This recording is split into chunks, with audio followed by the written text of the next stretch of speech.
Super 6 ఏమైంది? చేనేతలను విస్మరిస్తారా? దేవుడితో ఆటలాడితే నామరూపాలు ఉండవని మీడియా ద్వారా వైసీపీ పార్టీ మాజీ మంత్రి ఉషశ్రీ తెలియజేశారు.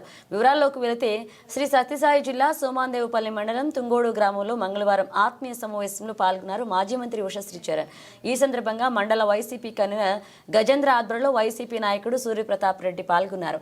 ఇందులో భాగంగా మాజీ మంత్రి ఉషశ్రీ మాట్లాడుతూ కూటమి ప్రభుత్వం 100 రోజుల పండుగ జరుపుకుంటుందని, అయితే అది ఉత్తుత్తి పండుగ అని, అధికారంలోకి వచ్చిన 3 నెలలకే ప్రజలు కూటమి ప్రభుత్వంపై ఆగ్రహంతో ఉన్నారని మాజీ మంత్రి ఉషశ్రీ తెలిపారు. ఈ కార్యక్రమంలో వైసీపీ నాయకులు Ramakanth Reddy, ZPTC Ashok, vice MPP Venkata Narayanareddy, co-option member Rafi, Brahmanapalle sarpanch Jilan, Eswarreddy, Govindamma, Seena, Jayachandrareddy, Imam Vali, Ediga Negesh, Manaturi Adimurthy, Gopalreddy, Lalepalli Ravi, doctor Babu, Narasimhamurthy, Babu, YCP నాయకులు పాల్గొన్నారు.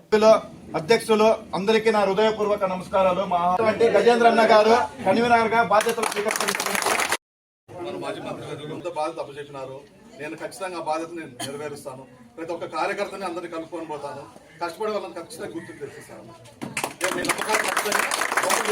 మనం ఈ రోజు ఓటమి పొందిండొచ్చు, కానీ గెలుపైతే మందే. రోజుల్లో మీ అందరి సహకారంతో ఎన్ని కష్టాలు నిష్ఠూరాలు ఎదురైనా కూడా మనం అందరం కలిసికట్టుగా ఉండి ప్రతి ఒక్కరికి ఏ కష్టం వచ్చినా కూడా అందరము కలిసి ఆ బాధ్యతను తీసుకొని ముందుకెళ్దామని ప్రతి ఒక్కరికి కూడా నా మనస్పూర్వకంగా మీకు అమ్మఒడి నీకు అమ్మఒడి, నీకు అమ్మఒడి 15,000, నీకు 15,000, నీకు 15,000. ఇంట్లో నలుగురు ఉంటే నలుగురు కూడా చూపించినారు, అవునా కదా? నువ్వు బీసీనా, అగో నీకు పెన్షన్ వచ్చే, ఇగో నీకు పెన్షన్ వచ్చే. ఇంకా సిగ్గు చెట్టు ఏంటంటే బీసీ శాఖ మంత్రిగా సవితమ్మ ఉన్న ఈ కాన్స్టిట్యున్సీలో అసలు ఆమెకి బీసీల పట్ల ఎక్కడ కూడా చిత్తశుద్ధితో పని చేయాలనే కూడా లేదు. ఇంతవరకు కూడా బీసీలకు ఎప్పుడు పెన్షన్ ఇస్తారని కూడా ప్రకటించలేదు. చాలా సిగ్గుచేటుగా ఉందా లేదా? ఉంది. ఇంతవరకు సహా ఎప్పుడు అమలు చేస్తారని చెప్పే దమ్ము సవితమ్మకు ఉందా అని అడుగుతున్నాను. క్యాలెండర్ పెట్టుకుని మరి పనిచేసిన వ్యక్తి జగన్మోహన్ రెడ్డి గారు. ఒక చేనేత కార్మికుడు పోయి సవితమ్మకు, ఎందుకంటే ఆ శాఖకు ఆమెనే మంత్రి కాబట్టి, దురదృష్టం చూడండి, ఆ శాఖకు ఆమె మంత్రి కాబట్టి పోయి చూపించి, అమ్మ చేనేతలకు ఏం చేస్తారంటే, మీకు ఎందుకు డబ్బు అవసరమా? ఒక పేపర్లో నేను చదివింది, ఆ డబ్బు తీసుకొని మీరు తాగేకి వాడతారు కదా అని మాట్లాడింది. ఎవరైనా ఒక మంత్రి హోదాలో ఉన్న ఒక వ్యక్తి చేనేత కార్మికుడు పోయి అమ్మ మమ్మల్ని ఆదుకోండి ప్రభుత్వం తరఫున అంటే, మీకెందుకు వృధాగా డబ్బులు ఇచ్చేది అని చెప్పిన ఏకైక మంత్రి సవితమ్మ గారు అని మనం చెప్పొచ్చు. జగన్మోహన్ రెడ్డి గారికి మనం చెప్పిన మన రైతు రుణమాఫీ ఒకటి చేసేయండి అన్న, మనం అధికారంలో వస్తామంటే అన్న ఒకే మాట అన్నాడు, ఓడిపోయినా పర్వాలేదు, అబద్ధం చెప్పి ప్రజల్ని మోసగించకూడదు, ఆ కర్మ మాకొద్దు, ఆ వాళ్ళ తిట్లు మనకొద్దు. అక్కడ తిరుపతి లడ్డూలో కల్తీ అని చెప్పినారు. నిజంగా మన పైన బురద చెల్లి వాళ్ళ లబ్ధి పొందాలంటే దానికి తిరుపతి తిమ్మప్ప సాక్షిగా నిలిచి వాళ్ళు సర్వనాశానికి నిజంగా పతనం అయిపోతారు అనే దానికి ఇదే నిదర్శనం. ఎందుకంటే దేవుని పేరుతో వాళ్ళు రాజకీయం చేస్తున్నారు.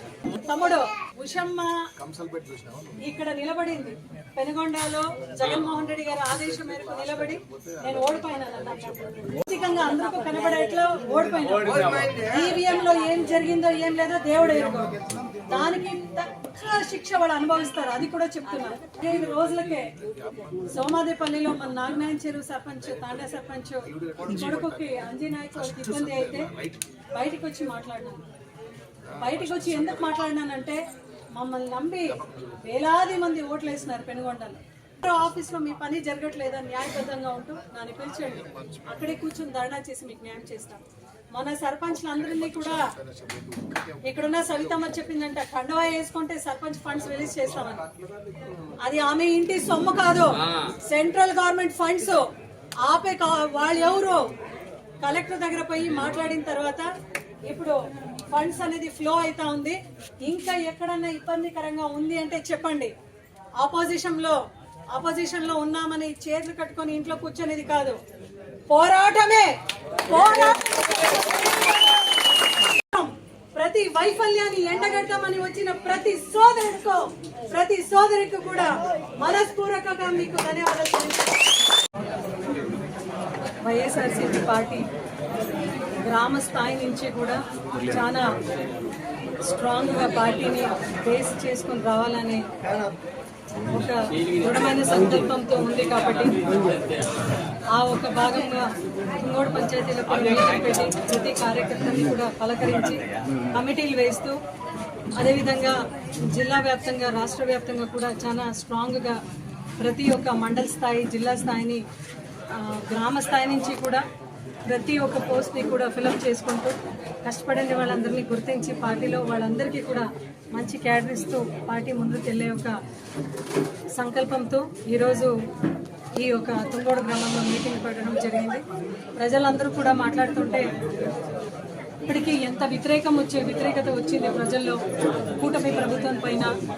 వాళ్ళు రైతు భరోసా అయితే ఏమి, అమ్మఒడి అయితే ఏమి, ఇదే టైంలో కూడా మనము చేనేత కార్మికులకి ఏదైతే సహాయం అందిస్తున్నామో అది కూడా దాని గురించి కూడా మాట్లాడట్లేదు అని సోమాదేపల్లి ప్రజలందరూ కూడా మాట్లాడడం చాలా బాధాకరంగా ఉంది.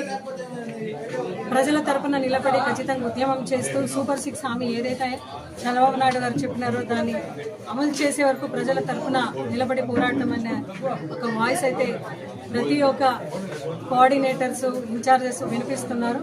డెఫినెట్లీ జగన్మోహన్ రెడ్డి గారి నాయకత్వంలో పనిచేస్తూ మళ్ళీ రాబోయే రోజుల్లో వైఎస్ఆర్సీపీ ప్రతి నాయకుడు కార్యకర్తలందరూ కూడా మళ్ళీ పార్టీని భారీ మెజారిటీ తీసుకొని వచ్చి జగన్మోహన్ రెడ్డి గారిని సీఎం చేసే తరుణంలోనే వర్క్ చేసే ప్రతి ఒక్క చర్యలు కూడా మనం తీసుకుంటున్నాం.